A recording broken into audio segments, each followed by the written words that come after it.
Hello friends, നമ്മുടെ പുതിയ വീഡിയോയിലേക്ക് എല്ലാവർക്കും സ്വാഗതം. ഞാൻ ലക്ഷ്മി. എല്ലാവരും സുഖമായിട്ടിരിക്കണമെന്ന് വിശ്വസിക്കുന്നു. നമ്മളിന്ന് തയ്യാറാക്കുന്നത് ഹെൽത്തി ആയിട്ടുള്ള ഓവർനൈറ്റ് ഓട്സ് ആണ്. അപ്പോൾ അതെങ്ങനെ തയ്യാറാക്കുന്നതെന്ന് നോക്കാം. വളരെ ഈസി ആയിട്ട് എങ്ങനെയാണ് തയ്യാറാക്കുന്നതെന്നാണ് നമ്മൾ ഈ വീഡിയോയിലൂടെ നോക്കുന്നത്. നമുക്ക് അതിനായിട്ട് ആവശ്യത്തിനുള്ള ഓട്സ് എടുക്കാം. ഞാനിവിടെ 1/4 കപ്പ് മാത്രമാണ് എടുത്തേക്കുന്നത്. നമ്മൾ 1/2 കപ്പ് തൊട്ട് 1 കപ്പ് വരെ എത്ര പേരാണോ കഴിക്കുന്നത് അതനുസരിച്ചിട്ട് നമുക്കിതെടുക്കാം. നമുക്കതിലേക്ക് കുറച്ച് പാൽ ഒഴിച്ച് കൊടുക്കാം. നമുക്കിതിലേക്ക് ഡേറ്റ്സ് ഒന്ന് ചേർത്ത് കൊടുക്കാം. നമുക്കിതിലേക്ക് കുറച്ച് ആൽമണ്ട്സ് ഒന്ന് ചേർത്ത് കൊടുക്കാം.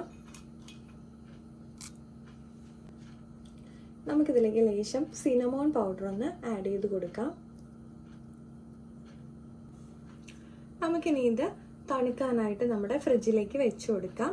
ഒരു 6 മണിക്കൂർ വരെ വെക്കണം. അപ്പം നമ്മൾ നൈറ്റിൽ കിടക്കുന്നതിന് മുമ്പായിട്ട് ഇതുപോലെ പ്രിപ്പയർ ചെയ്തിട്ട് ഇതൊന്ന് നമുക്ക് ഫ്രിഡ്ജിലേക്ക് വെച്ച് കൊടുക്കാം.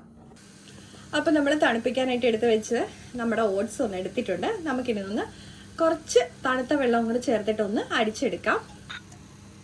അപ്പം അതിനായിട്ട് നമ്മുടെ മിക്സിയുടെ ജാറിലേക്ക് ഇതൊന്ന് ഇട്ട് കൊടുക്കാം. നമുക്കിതിലേക്ക് ആവശ്യത്തിനുള്ള വെള്ളം ചേർക്കാം. ഞാനിപ്പോൾ ആ പാത്രത്തിൽ തന്നെ ആണ് നമ്മൾ വെള്ളം ഒന്ന് ഒഴിച്ചേക്കുന്നത്. നമുക്കിനി ഇതൊന്ന് അടിച്ചെടുക്കാം. ഇപ്പം ഞാൻ നമ്മുടെ സെർവിങ് ബൗളിലേക്ക് കുറച്ച് ആപ്പിൾ പീസസ് ഒന്ന് അരിഞ്ഞു കൊടുത്തിട്ടുണ്ട്. ഇനി നമുക്ക് കുറച്ച് കിവി പീസസ് ഒന്ന് ആഡ് ചെയ്ത് കൊടുക്കാം. നമുക്കിതിലേക്ക് മുന്തിരി ഒന്ന് ഇട്ട് കൊടുക്കാം.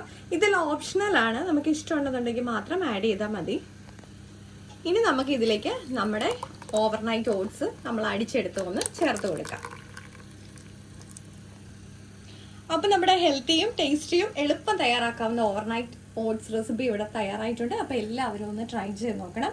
കുറച്ചുകൂടെ മധുരം നമുക്ക് താല്പര്യം ഉണ്ടെന്നുണ്ടെങ്കിൽ ലേശം ഹണിയും കൂടി ഒന്ന് ആഡ് ചെയ്ത് കൊടുക്കാം. അപ്പോൾ എല്ലാവരും ട്രൈ ചെയ്ത് നോക്കുമെന്ന് വിശ്വസിക്കുന്നു. അപ്പോൾ ലൈക്ക് ചെയ്യാനും ഷെയർ ചെയ്യാനും കമൻറ്റ് ചെയ്യാനും സബ്സ്ക്രൈബ് ചെയ്ത് സപ്പോർട്ട് ചെയ്യാനും മറക്കല്ലേ. അടുത്ത വീഡിയോയിൽ കാണും വരെ നന്ദി, നമസ്കാരം.